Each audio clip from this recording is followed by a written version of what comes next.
And welcome back to KTN Sunday Night. Time for Checkpoint. The prophecy by former President Daniel Arap Moi that KANU will rule for 100 years appears to be coming to pass. While not in its actual Jogo form, the students of the former president have been in power in successive governments and arguably not in higher office than now, when Uhuru Kenyatta, once the party's chairman, is now president of the republic, and William Ruto, once of YK92, is now deputy president. Now, Kenya's grand old party is associated with the country's dark days of torture and repression. It is therefore of worry that pundits have pointed to a kind of negation of the vast freedoms that were experienced during Mwai Kibaki's tenure as president, to actions by the Jubilee government that now seem to be taking a reversing of those freedoms. Joining us now in studio to discuss this is Professor Edward Kisiangani. He's our resident political analyst, seated to my immediate right and to my far right, strategist Moses Kuria. Gentlemen, good evening. Thank you both for coming. Yes. Professor, let me start with you. What is it that has got a section of Kenyans worried that perhaps there may be a bid to reverse the kind of political freedoms or freedom of expression that we saw under Mwai Kibaki's tenure?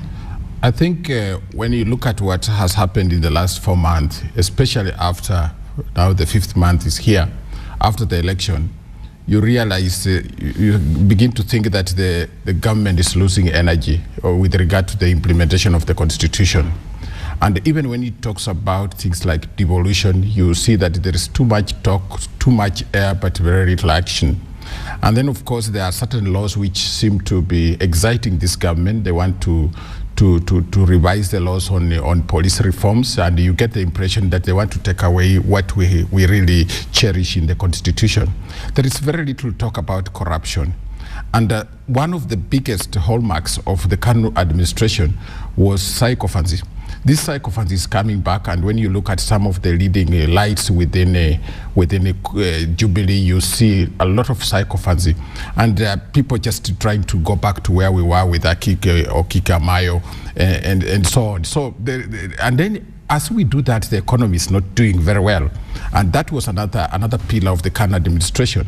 So overall, what we see is a government which probably will have an onslaught on the constitution, and once the constitution is not implemented, we go back to dictatorship and a lot of intolerance from the administration, and then, you know, we shall have lost our democracy. Interesting. I mean, I think the economy may be a bit of an unfair shot. They've only been in office 4 months, so we're yet to see if they'll really put in place measures that will turn it around. Moses, but what do you think generally of what Professor said?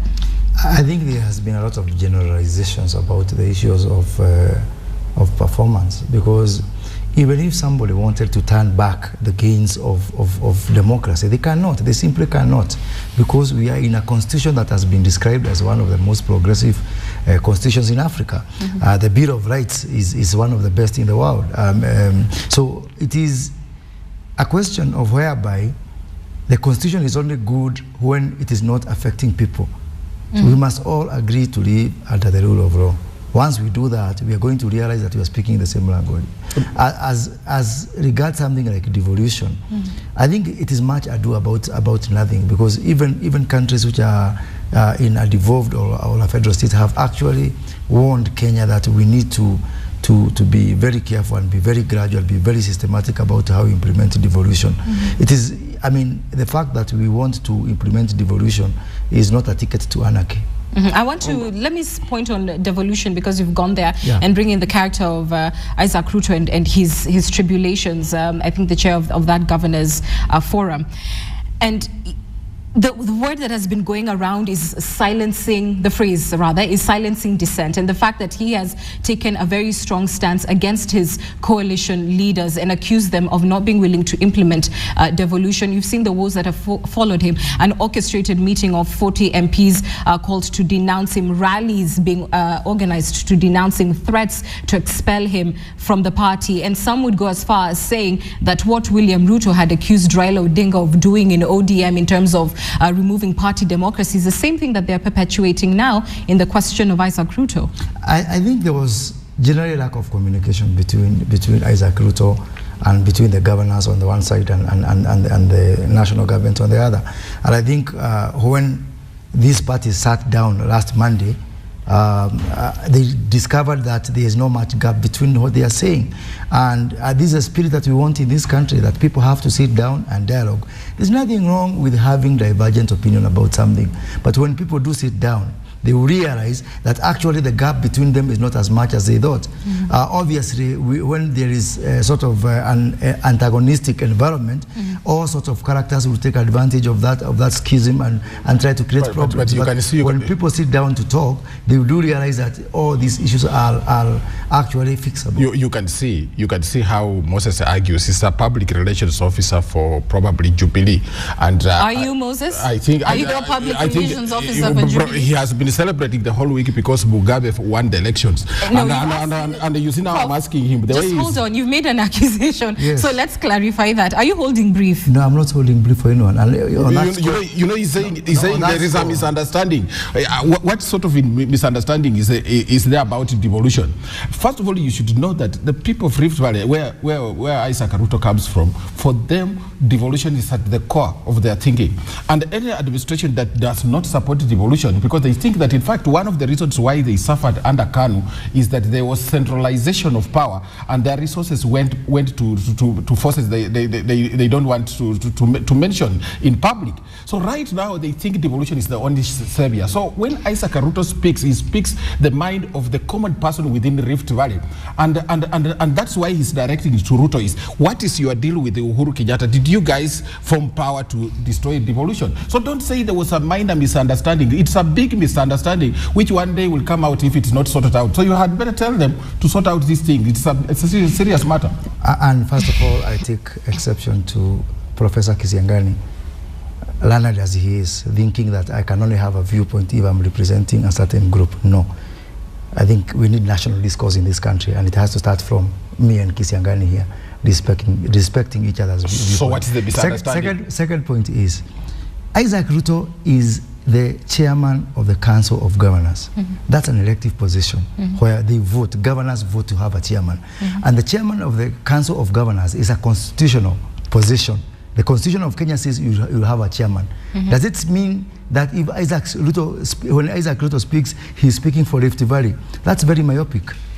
Okay, let's move forward. He has a constitution. Because of time, we will have to move forward to another question that has people, you'll help him later, to another question that has pundits wondering about reversing of freedoms, and that's the way in which the Jubilee government has dealt with the opposition. We've seen security pulled away for the top leaders' vehicles, even some going as far as to claim when it came to the airport VIP issue that really it is a larger plot to humiliate the opposition. And, you know, I remember when we were talking about the Arab Spring and what was happening in Egypt, and there was the consensus that dealing with the opposition, how you treat them, is very much a part of what democracy is. It goes beyond the actual voting. Do you think there's been an unfair treatment of the opposition in Kenya?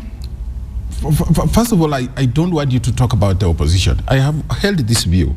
And the national debate that my friend is talking about is about the opposition. Okay, you can say the supposed opposition. Because my frustration, Anne, is that even in the opposition itself, the Wiper Democratic Party has threatened to expel those people, those MPs that seemed to support the Jubilee candidate in Makueni. That is where my frustration begins. That if they can do that, what moral right will they have to condemn Jubilee for what it's doing to humiliate? It looks like if they took power, they would probably do worse things than that. And that is where my fairness comes in, and that's why I'm helping Moses to see further than Jubilee and see that even in court there is a problem.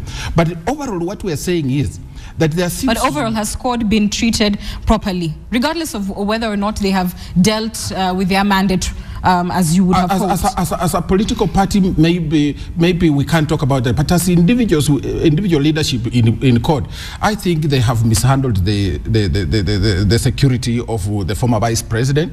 They have mishandled the security situation with the former prime minister, and you just don't know what is happening. And even when somebody releases a statement, there's this guy called Muthui Mwai who speaks as government spokesman, and then he says that this. The prime minister has vehicles that he has stuck on the former prime minister has vehicles he has stuck on. Then another government officer says there are no vehicles he has stuck on. Now, this also shows that there is somebody who is desperate to do something harmful on these leaders. I think they should just be told, this is what you are entitled to, and this is not what you are entitled, and they get that. So there is chaos within Jubilee, and that's why I said, you should help them. Thank you for unsolicited help, but we have got two former vice presidents, Mudi Awori and Musalia Mudavadi. Do you hear them making such kind of noises as are coming from the former prime minister and the former vice president? The issue is somebody would want this country to be gripped by debate about vehicles and about that kind of mundane kind of benefits. Somebody is so keen to ensure that the national debate is not about moving this country forward, because Mudi Awori was a vice president, just like Kalonzo Musyoka was a vice president. Musalia Mudavadi was a vice president of this country. How come he's not claiming for the same rights that Kalonzo and Raila are asking for? I think they know very well what they are doing. They are trying to ensure that this country is stuck. I don't think I don't think there is claim, Moses. You have missed the point. Yeah. There is a constitutional provision in the laws which says this is what the former president is entitled. Correct. This is what the deputy president is. So let's follow the law. Yes. And what is happening at the airport is that part of the law. No, it is not. I don't think anybody can stick on the vehicles, government vehicles, if they are required. So what you are seeing is a circus which has been set. It's a Victorian melodrama where people set up some circus and then they amuse you. We don't want to be treated to this. The government that is in power has mandate to do the right thing. Let them spare us these airport things, do the right thing as provided for in the law, and then proceed with ruling the country and giving us what? As provided for in the law. I want to move forward so that we can address just all the concerns that have been raised. The other, Moses, I'd like to come to you, has been on the question of teachers and the kind of strong arm tactics that we've seen from the Jubilee government, a kind of it's my way or the highway, and even the feeling that there was a dishonesty in how they engaged with teachers and ending the salary row, which again, they would later come up and say, we're not going to pay you, and a kind of intimidation tactic which was not applied when it came to MPs, because some say MPs serve their purpose. Last week there was a threat by university lecturers. I'm not sure whether Professor Kisiangani was part of that, to go on strike. Prof, were you part of it? This is UASU. That is Moses. Yesterday I heard on over the media that this crisis has been resolved. 3.2 billion shillings for the university lecturers will be released tomorrow. Why is it different from the teachers? Because there is a collective bargaining agreement that was signed in 2012 between UASU, that is the lecturers union, and the government. And the biggest problem for the teacher strike, for the primary and secondary teacher strike, is because consistently Kenya National Union of Teachers and KUPPET have refused to sign the collective bargaining agreement. There is no difference between an industrial dispute within the private sector, let's say, for example, bankers, workers union, or plantations workers union, and teachers or university lecturers. All that is required is that we follow the same procedures that are followed not just in Kenya, but all over the world in terms of resolving industrial disputes. I think what you should say, it's not about collective bargaining agreement, it's about promises made by government. And even I'm not a trade unionist in my place of work, but there were attempts to renege on the promise, even the collective bargaining agreement, and there have been issues. The lecturers have quite been tolerant, and you can say that. But for the teachers, what we are seeing with regard to Kanu ruling for 100 years, and if we don't lose that theme on, is the fact that it looks like the Jubilee government creates a crisis. The matter involving teachers did not even require the minister for the cabinet secretary for education to get involved. The teachers have an employer, but at one time it looked like the cabinet secretary is controlling the employer, who is TSE.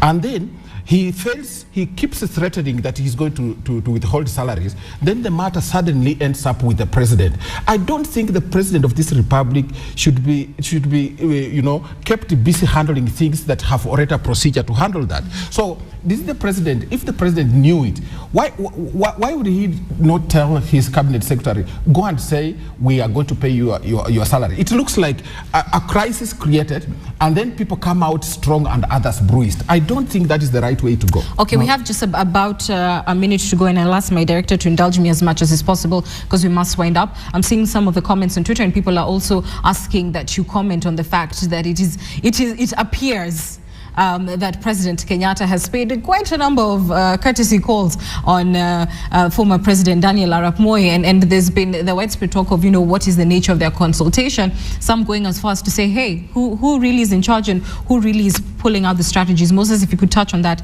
just very quickly as we come to a close. Moi is an important person in this country. I think Moi runs a foundation known as the Moi Foundation, which is involved in the situation in the Sudan. Right now, it is not very good what's happening in the Sudan, and it should worry every Kenyan. And I think if President Uhuru Kenyatta reached out to Moi as a person who is very knowledgeable on the Sudan situation, coming right after the Great Lakes conference that happened here in Nairobi, it's welcome. And I think it's, President Uhuru Kenyatta's children are of capacity to have families, so he can be a grandfather anytime. So to assume that he can only be driven or led by somebody else is fallacious. I mean, it's actually demeaning on his intelligence. I think on my part also, I would not say that I read too much on whether the president has a right to meet anybody. And if he's meeting President Moi, it is okay. But what we want to do when we talk to our president, we tell our president that we don't want you to do some of the things that happened during the Moi administration. So you keep meeting as friends, but don't repeat things that happened in 1990 or so on. And once that is done, we don't care whether he meets the president. And the good thing, Professor, is that he doesn't even have to opt to do it. The Constitution cannot allow him to do that. Finally, and really this is like in 30 seconds and less. Yes.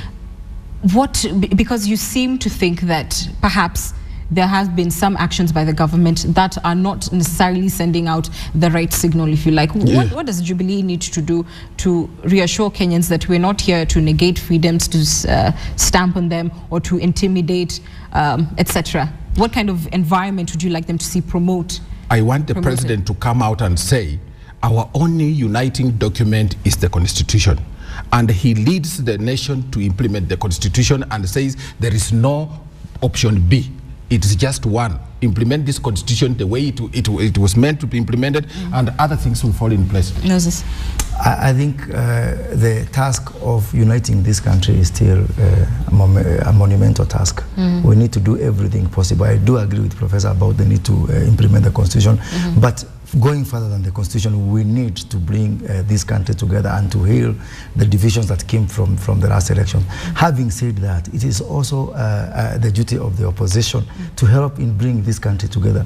It appears to me like sometimes when you see them jumping here and there, they are fighting depression. They don't want to sit in the house and maybe get depressed and maybe maybe have some psychological problems. You are not a doctor. No, I mean, you are not a doctor. On that note of the lack or presence thereof of depression, we must end it. I thank you both very much. Moses Kuria, strategist, and Professor Edward Kisiangani, a resident political analyst. We take a short break. I'll be back with sports after these minutes.